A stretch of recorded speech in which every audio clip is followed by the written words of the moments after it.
ટીવી9 super prime ટાઈમમાં આપનું સ્વાગત છે। શું છે જગદીશ? સમાચારની શરૂઆત અને સૌથી પહેલો મુદ્દો સુપર પ્રાઇમ ટાઈમમાં ઇન્ડિયા અલાયન્સમાં ઇન્ડિયા બેઠકમાં શું પડશે તિરાડ?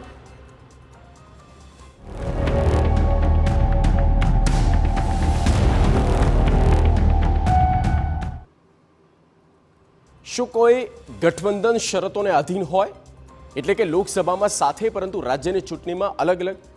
જો કે આ સવાલ એમ જ નથી થઈ રહ્યો। આવા હાલ ઇન્ડિયા ગઠબંધનના ખરેખર થયા છે। જે આપ અને કોંગ્રેસ લોકસભા સાથે લડ્યા, તેઓ હવે સ્થાનિક સ્વરાજની ચૂંટણી માટે અલગ અલગ લડવાની વાત કરે છે। હવે તો કોંગ્રેસ પ્રદેશ પ્રમુખ ખુદ આ કહી રહ્યા છે। સાંભળો।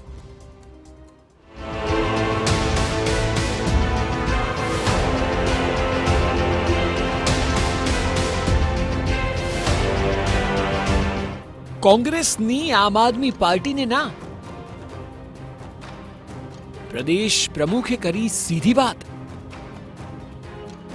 નહીં થાય ગઠબંધન।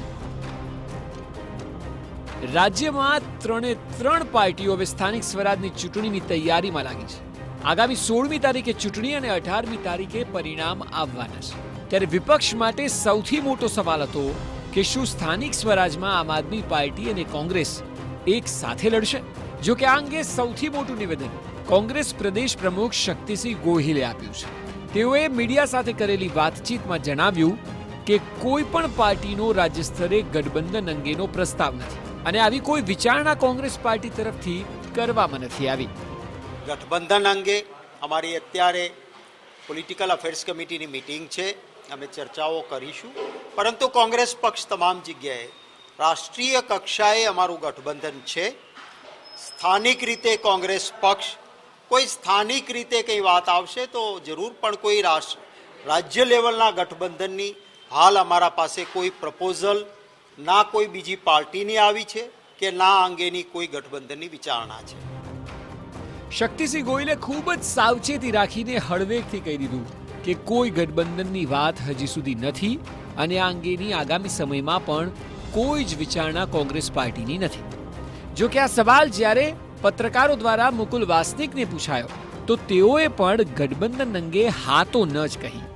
તેઓએ પણ સ્થાનિક સંગઠનની વાતને આગળ કરી દીધી। સાંભળો। देखिए, आमतौर पर जब स्थानीय चुनाव होते हैं तो लोकल जो यूनिट होते हैं उन पर ये जिम्मेदारी सौंपी जाती है कि किस तरह से वहाँ पर चुनाव लड़ना है, अकेले लड़ना है, साथ में लेकर लड़ना है। इस तरह के फैसलों में उनकी अहम भूमिका होती है। कैसे इन बातों पर फैसला होगा वो आने वाले समय में तय होगा। હવે જ્યારે કોંગ્રેસે સીધી રીતે નહીં પણ સમજી શકાય તેમ સ્પષ્ટ રીતે કહી દીધું છે કે ગઠબંધનની તો શક્યતાઓ જ નથી। જો કે આખા મામલાને જોતા ભાજપે પણ પોતાની પ્રતિક્રિયા આપી। સાંભળો। એક તરફ કોંગ્રેસના ધારાસભ્યો એવી વાત કરી રહ્યા છે કે આમ આદમી પાર્ટી સાથે ગઠબંધન થશે, બીજી તરફ કોંગ્રેસનું શીર્ષસ્થ નેતૃત્વ આજે એવી રજૂઆત કરી રહ્યું છે કે કોઈ પણ ગઠબંધન નહીં થાય અને કોંગ્રેસ પોતાના સિમ્બોલ પર ચૂંટણી લડશે।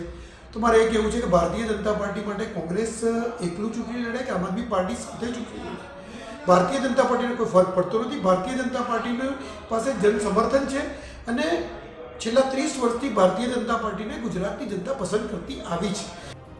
એટલે હવે એવું ચોક્કસ કહી શકાય કે કોંગ્રેસ આમ આદમી પાર્ટી સાથે ગઠબંધન ઈચ્છતી નથી। ત્યારે હવે સ્થાનિક સ્વરાજની ચૂંટણીમાં વિધાનસભાની જેમ જ ત્રિપાંખીયો જંગ જોવા મળી શકે છે। સવાલ એ છે કે શું આમ આદમી પાર્ટી એ કોંગ્રેસને નુકસાન કરશે? શું વિધાનસભાવાળી સ્થાનિક સ્વરાજમાં પણ થશે? કારણ કે કોંગ્રેસે આ માર પહેલા પણ સહન કર્યો છે કે જે આમ આદમી પાર્ટીએ કોંગ્રેસને પુષ્કળ નુકસાન પહોંચાડ્યું હોય અને ભાજપને તેનો સીધો ફાયદો થયો। વિધાનસભામાં 156 સીટો ભાજપને મળી, તેમાં અનેક સીટો પર કોંગ્રેસ અને ભાજપ વચ્ચેના માર્જિનથી વધુ મતો આમ આદમી પાર્ટીને મળ્યા હતા। આ સ્થિતિ જો ફરી સર્જાય તો કોંગ્રેસને આમ આદમી પાર્ટી ફરી એકવાર નુકસાન કરે તેવું પણ નિષ્ણાતોનું માનવું છે।